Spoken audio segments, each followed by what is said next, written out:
오늘은 계시록 펼쳐진거 네 번째 시간입니다. 오늘 계시록 1장 4절부터 20절까지를 통해서 셈의 하나님에 대해서, 그리스도의 완전 역사에 대해서, 일곱 영에 대해서, 일곱 금첩대에 대해서, 일곱 별에 대해서 변론해 보도록 하겠습니다. 1장 4절입니다.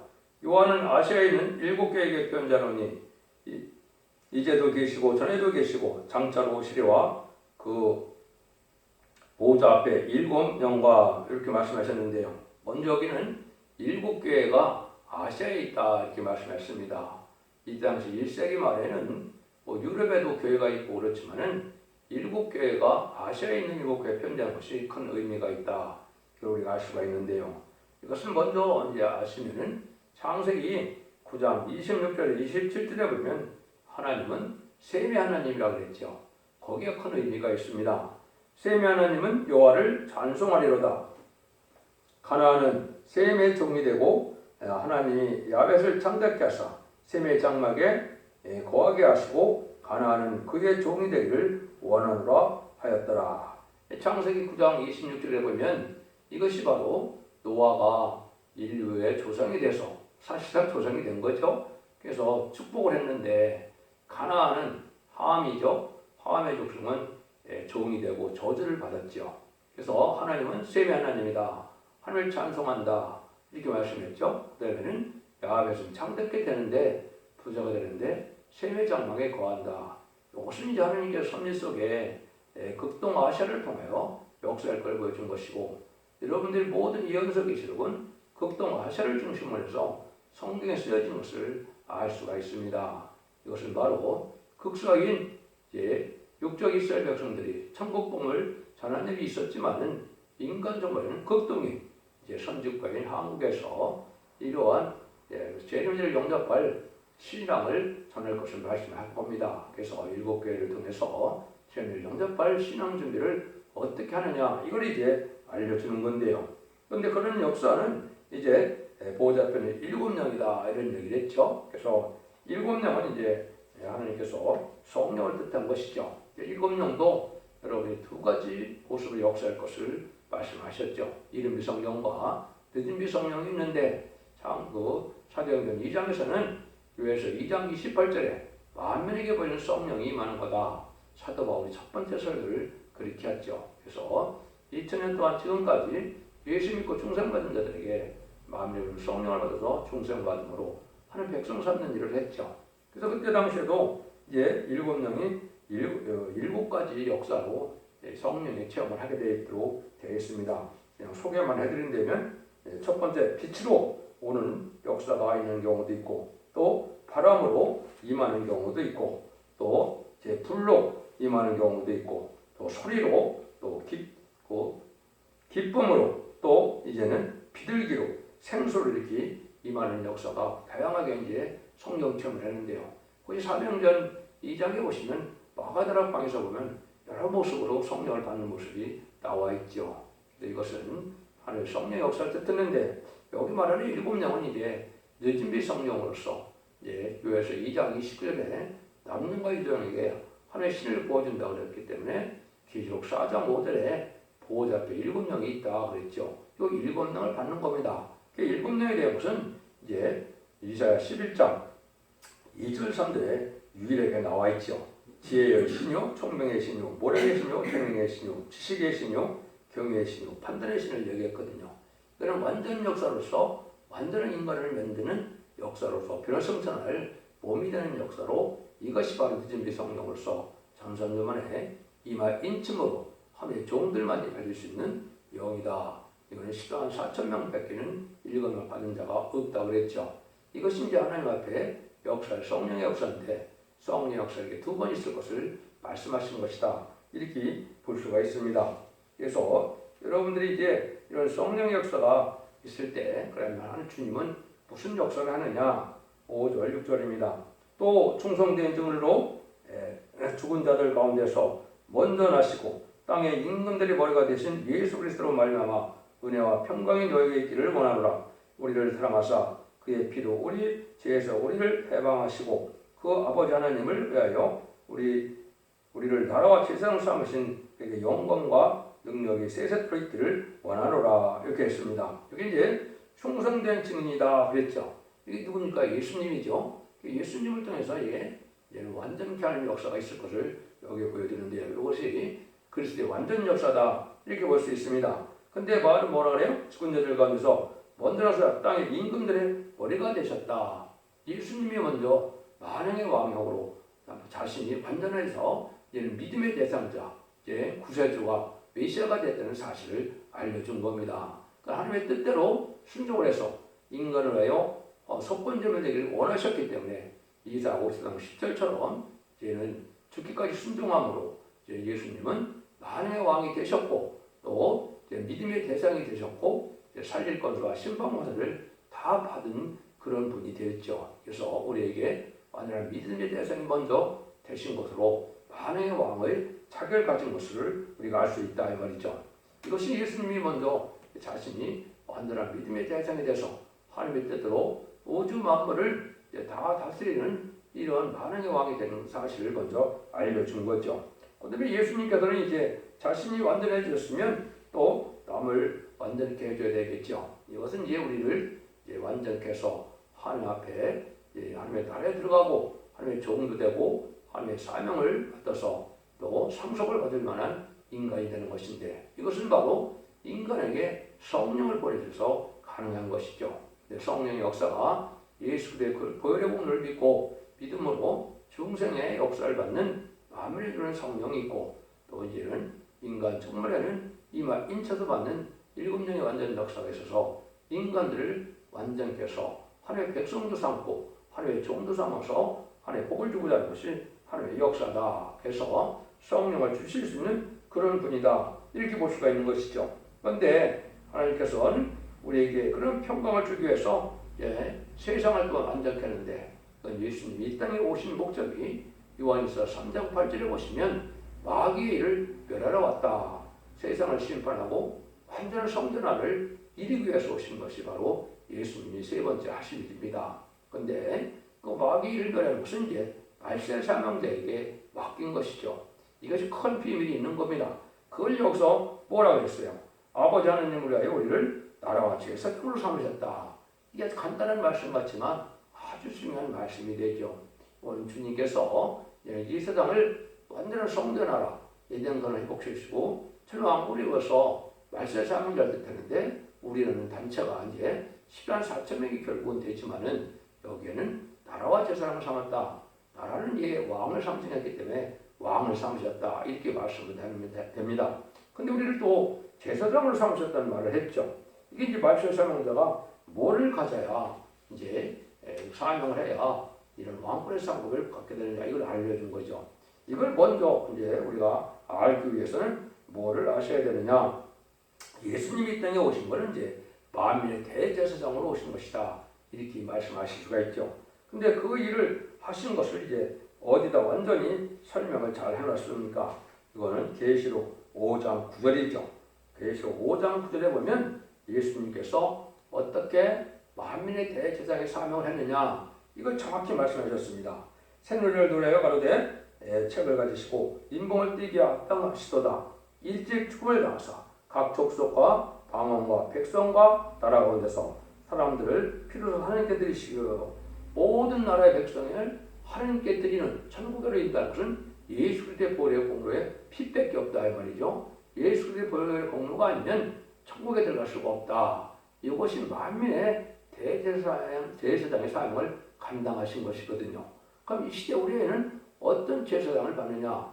지금까지 이제 사도들의 사명에 대대된 여러분들은 목사님들은 이제 인간들을 죄인을 해결시켜서 중생받는 역사로서 천국 백성을 만드는 것이 그 제사장의 사명이었지만은 여기서 말하는 제사장은 그것이 아닙니다. 이것은 이사야 60장 20절에 보시면 이제는 이 말세 사명자는 이제 새 시대에 갈 백성들을 구원해서 예비처의 보호처에 보호받게 하셔서 새 시대 백성을 삼는 일을 제사장으로 삼는 이다. 이렇게 말씀한 겁니다. 이걸 이제 정확히 말씀하신 것이 바로 이사야 66장 20절, 21절입니다. 좀 어렵게 표현은 됐지만은 이게 아주 중요한 말씀이고 이게 지금 우리가 해야 될 사명이다. 나 여호와가 말하노라 이스라엘 자손아 예수는 자손에 이 예물을 깨끗한 그릇에 담아 여호와께 집에 드린 같이 그들이 너희 모든 형제를 열방에서 데려다가 여호와께 예물을 드릴 것이요 나는 그 중에서 택하여 제사장과 레위인을 삼으리라 이런 말을 했죠. 요거는 이제 많은 사람들을 여기에 나오기는 이제 말과 수대와 겨자와 노새와 약대에 태워다가 이렇게 말씀했습니다. 이거는 이제 많은 백성들을 구원해서 새 시대에 천국에 인도하는 사명을 뜻한 겁니다. 하나님의 예물을 드리는 것처럼 하나님의 백성들을 새 시대에 인도한다. 이것이 우리가 받을 사명이다. 이것이 나라와 제사를 삼는 사명이라는 것을 여러분이 깨닫는 것이 중요한 일이다. 이렇게 볼 수가 있습니다. 그래서 이런 일들을 하기 위해서 예수님이 이 땅에 오셨고 그 마무리하기 위해서 이제 말세 사명자를 일으키는 것이 인마진 10만 4천 명인데 여기는 그들을 우리라는 말로 말씀하셨습니다. 이것은 계시록 7장 2절 3절 4절에서 하나님의 정도 이마에 인치기까지 그려냈는데 10만 4천 명을 일으키는 말세 사명자를 줬다는 것이다. 이렇게 볼 수 있는 겁니다. 이런 일들을 이제 하셔서 하나님의 나라를 완전히 이루는 일을 하시는 것이고 이것이 또한 재림을 초림의 예수님이 지금까지 역사하셨고 공중강림하시는 예수님을 영접하는 일이라는 것을 7절에 말씀하셨죠. 볼지어다 구름을 타고 오시리라. 각인의 눈이 그를 보겠고 그를 찌른 자도 볼 것이요 땅에 있는 모든 족속이 그를 인하여 애국하니 그러하리라. 아멘. 그래서 볼지어다 구름을 타고 오신다 일어났죠. 예수님이 앞으로 2번 오시게 되어 있죠. 이걸 잘 구분을 못 하시더라고요. 구름 타고 오신다는 것이 있고 백마 타고 오신다고 하는 것이 있는데 구름 타고 오신 것은 공중강림하시는 것을 뜻한 것이고 백마 타고 오신다는 것은 시상강림하여 아마겟돈의 전쟁을 치르러 오시는 것을 뜻한 거거든요. 이건 구름을 타고 오신다 그랬는데 이걸 시상강림을 자꾸 보는 사람들이 많더라고요. 의외로요. 이거는 공중강림입니다. 그래서 10만 4천 명이 준비되면 10만 4천 명을 이리로 올라오라 해서 공중강림하시는 것을 뜻한데 근데 모든 족속이 애곡한다고 그랬죠. 애곡한다는 것은 뭐예요? 예수를 영접하지 못되면 이 시대에는 재앙이 오는 날이라 애곡을 하게 된다 이 말입니다. 그래서 2가지 방법으로 이제 재림을 영접하는데요. 들림받아서 일체적으로 영접하는 사람들이 있고 이제 순종함으로 예비처보 재림도 받아서 백성으로서 이제 심판 후에 예수님을 반영하고 오실 때 영접하는 백성들이 계속 7장 9절에는 능히 셀 수 있는 큰 무리라고 되어 있죠. 이것이 이제 2가지 방법으로 예수님을 영접하는 것이고 이것이 인간용의 심판의 날에 살아남는 유일한 방법입니다. 그래서 남은 자는 남은 백성으로 새 이루는 일이다. 근데 들림받는 방법에 대해서는 이게 내용이 많아서 다 말씀드릴 수는 없는데 일단은 이제 7명을 봐서 이마 인치까지 땅에 받으나 나무나 해야지 말라는 기록 7장 3절 4절처럼 이마 입맞은 종 7명을 받은 종만이 그런 성취할 수 있는 몸이 되는 겁니다.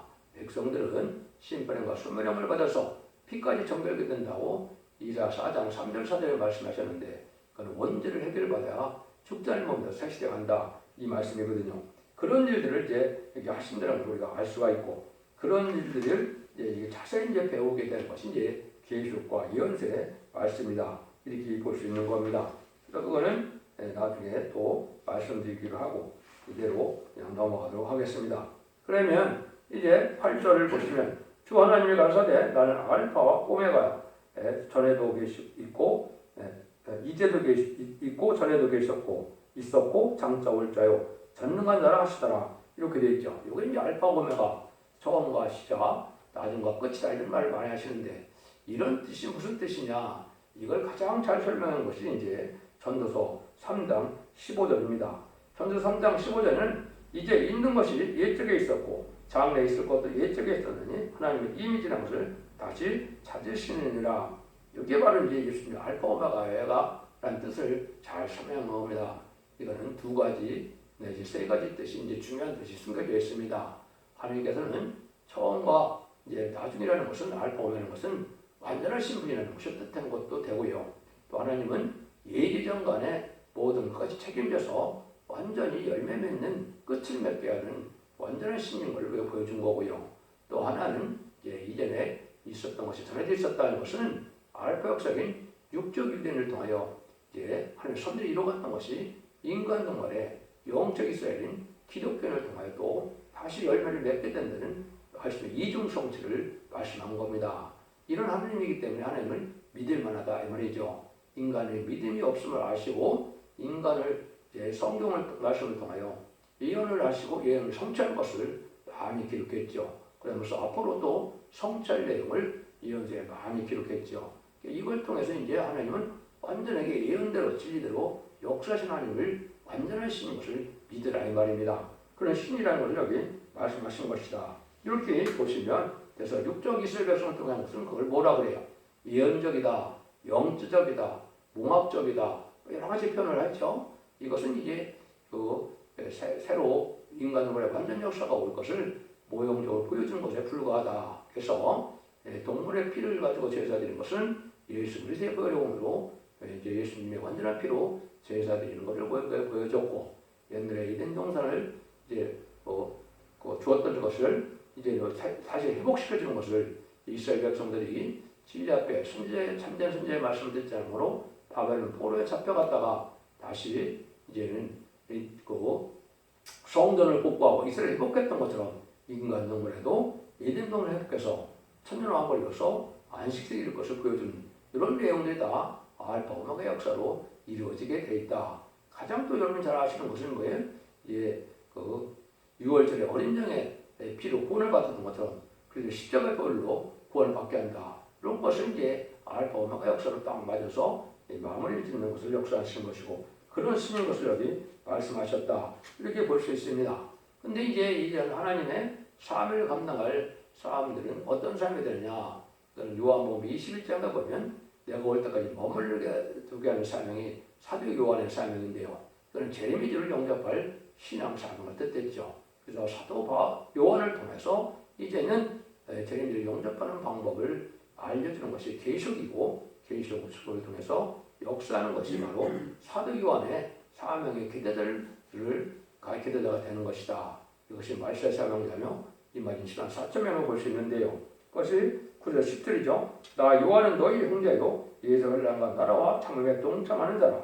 하나님의 말씀과 예수의 증거를 인하여 반말하는 섬에 있었더니 뒤에 날에 내가 성령에 감동하여 내 뒤에서 나는 나팔수 같은 음성을 들으니 사도 요한이 이제 가장 어린 나이였지만 가장 늦게까지 고생을 많이 하시다가 이제는 반모섬에 이제 기왕살이처럼 갔다가 이 계시록을 쓰고 순교당한 것이죠. 이게 이제 사도 요한의 인격이 아주 대단한 인격인 걸 여기서 우리가 이제 교훈 받아야 되는데요. 그것도 다 설명할 기회 시간은 없을 것 같고 사도 요한은 바로 참회에 동참한 일이다. 동참한 자다. 그래서 예수 그리스도를 위하여 많은 고난을 시련을 겪은 분이라는 걸 알 수가 있고 그것이 말세 사명제에 가는 길이고 또 그 날은 또 바로 여기 보면 주의 날에 이런 얘기를 했죠. 그래서 영적 이스라엘 백성인 우리는 예수님이 부활 승천해서 사망의 것에 이긴 날에 하나님의 역사가 성령이 임하는 걸 보여준 걸 보면 우리가 육적 유대인 안식일을 지켰지만 영적 이스라엘 기독교는 부활을 기념하는 사망의 것에 이긴 주일을 지키는 것이 맞는 일이다. 이것도 또 잘 아셔야 돼요. 그래서 이걸 알지 못하고 안식일 지키는 것이 지금 옳은 일이라고 생각하는 사람들이 있는데 그건 아주 잘못된 신앙이죠. 우리는 육적 유대인이 아니고 예수님의 부활 승천하신 그 믿음을 믿는 중생받는 자들의 삶이니까 주의를 중심으로 역사하시는 사실을 알고 또 여기에 성령을 감화 감동을 받아서 하나님이 하시는 일은 주의를 하려면 성령을 받지 않고는 주의를 할 수 없는 겁니다. 그러면 이 아무리 교회를 오래 다녔어도 예수 믿고 중생보다 성령을 받지 못하면 주의 종도 주의 백성도 아닙니다. 여러분 그거 잘 아셔야 되고 일반 종말에는 또 일곱 명을 받아야만 하나님의 종들이라 이렇게 표현이 됐죠. 1장 1절에서도 보면 종들에게 이 계시를 줬다고 그랬죠. 그것이 계시록 7장 3절에는 하나님의 종들이다 이렇게 딱 못 박아놨죠.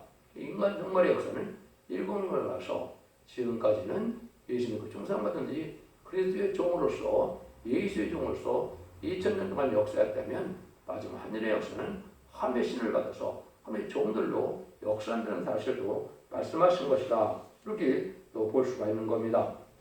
그래서 이런 일들에 대해서 이제 사도 요한의 인격을 통해서 사도 요한이 제일 영접할 이 책을 우리에게 준 것이 계시록인데 그 사명을 감당하는 내용을 또 그 다음에 또 나오긴 하죠. 11절입니다. 가로되 너 보는 것을 책에 써서 에베소, 스무나, 보가모, 도아디라, 사대, 필달비가 라오디게아 7개에게 보내라 편지하기로. 이건 이제 지난번에도 말씀하신 것처럼 이제 있는 일인데 7개를 통해서 책망받을 일과 칭찬받을 일을 했죠. 이거는 첫 대계로서 책임질 영접할 신앙 노선이 무엇이냐.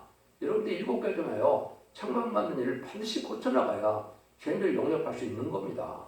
또 7개를 통하여 칭찬받는 일을 계속 잘해야 책임질 영접할 수 있는 신앙이 되는 거거든요. 이걸 각성 못 받으면 책임질 영접하지 못하는 것이고 책임질 영접하지 못한다는 것은 구원받지 못한다는 말과 똑같은 겁니다.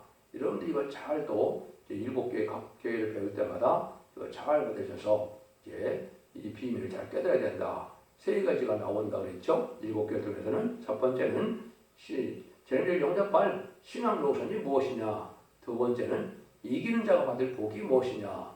아담과 하와가 빼앗겼던 예전권의 축복과 또 생명과를 못 먹게 된 일과 또 생명과의 번성하여 땅의 충만하라에서 모든 것을 다스려라. 땅을 정복하는 왕권의 축복을 다시 준다는 내용이 7개의 이기는 자의 받을 복을 다 말씀하셨다. 한 가지 중요한 것은 인간을 제일 영접할 첫 대계가 어떻게 나오느냐. 그 비밀이 또 7개 숨겨져 있다. 이렇게 볼 수 있습니다. 이것 중에서 여러분들이 제일 영접할 신앙 준비를 해야 된다는 사실을 아셔야 된다 이 말이죠.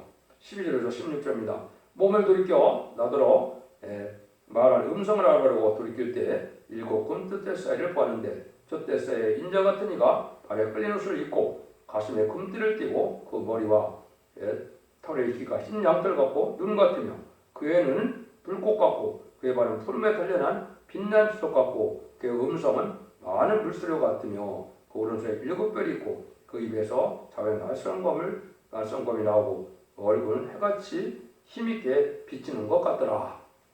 이게 제레미들의 모습을 여기 보여주시죠. 만왕의 왕으로 오시는 모습을 보여주는데 이것도 참 큰 교훈이 있지만 그것도 다 설명드릴 시간은 없고 만왕의 왕으로 오시는 제레미들은 어디에 오느냐. 그게 중요하죠. 12절에 보면 금토대 7 금토대 사이를 보았다 했죠. 7 금토대 사이에 온다. 첫 대교에 오는데 금토대교회다 이 말이죠.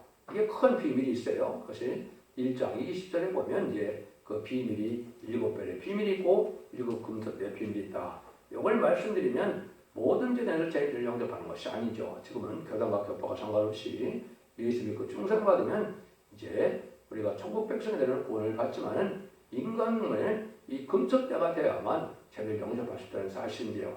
이 금토대는 특히나 4장 2절에 순금등대 제단이 나올 것을 예언했죠. 7명의 역사로서 백성들 일으키는 제단을 순금등대 제단이라고 하는데 이것은 옛날에 솔로몬 성전이 무너지고 이제는 스룹바벨 성전이 이루어지는 역사를 통하여 인간 영혼의 새로운 체력을 영접할 제단이라고 예언하는데 이것이 바로 순금대 제단입니다.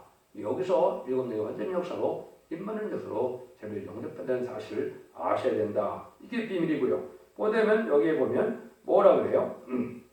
7뼈를 오른손에 잡았다 그랬죠. 여기 이제 7뼈를 오른손에 잡았다는 것은 주의 손에 붙들린 자야 된다. 7뼈도 무슨 비밀이냐? 별은 지도다고 별은 하나님의 조언을 뜻했죠. 그래서 이것은 10만 4천 명이 주의 손에 붙들린 자가 돼서 사명을 감당해서 사명을 감당한 사람들에게 다니엘서 12장 3절에 보면 궁창의 빛과 별과 같이 영원히 빛난다 그랬죠.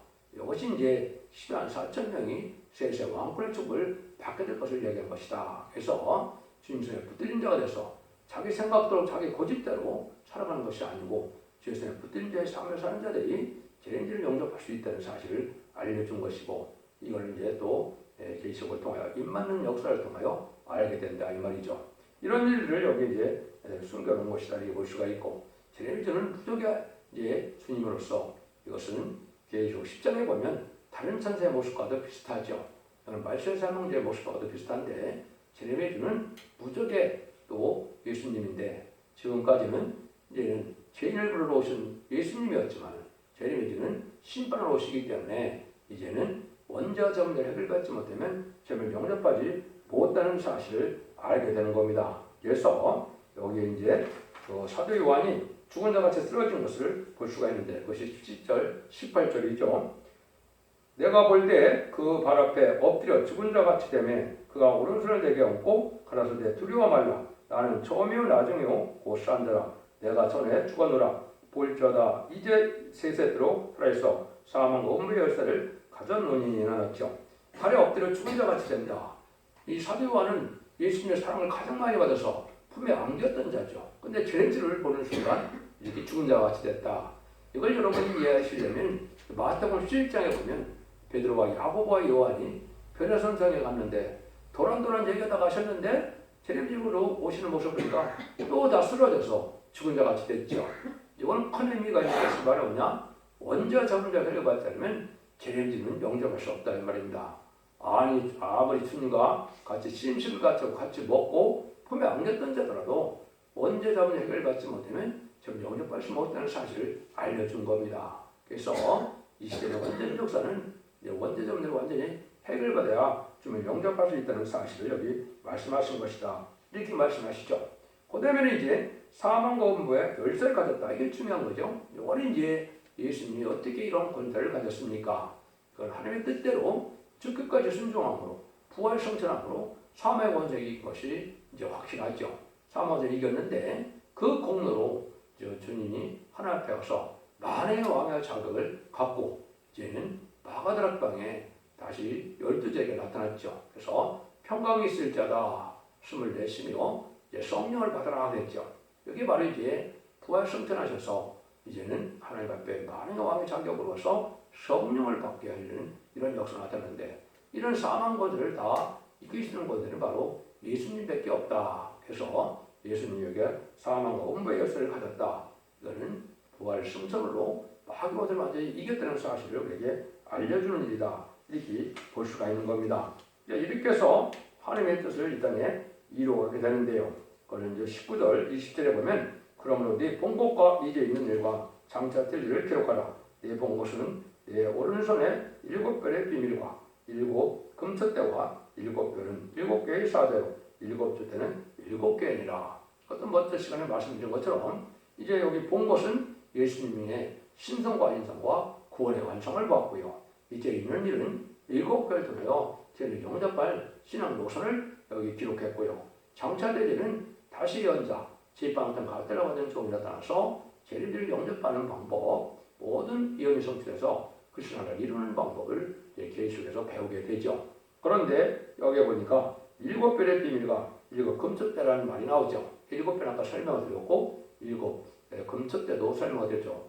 첫대가 여기 첫대는 7개라 완전한 교회다 이 말이거든요. 이건 죄를 영접하는 그러한 교회를 뜻한 것이고 끝을 맺는 교회인데 이것이 계시록 11장 4절에는 두 감람나무 두 쳤다고 했죠. 그래서 4장에 감람나무 가지 된 종에 긍기를 내는 종들이 역사하는 첫 대계를 뜻했다. 이렇게 보시면 됩니다. 그래서 죄를 영접할 두 증인 권세 역사가 나타날 교회다. 그것을 말씀하신 것이다.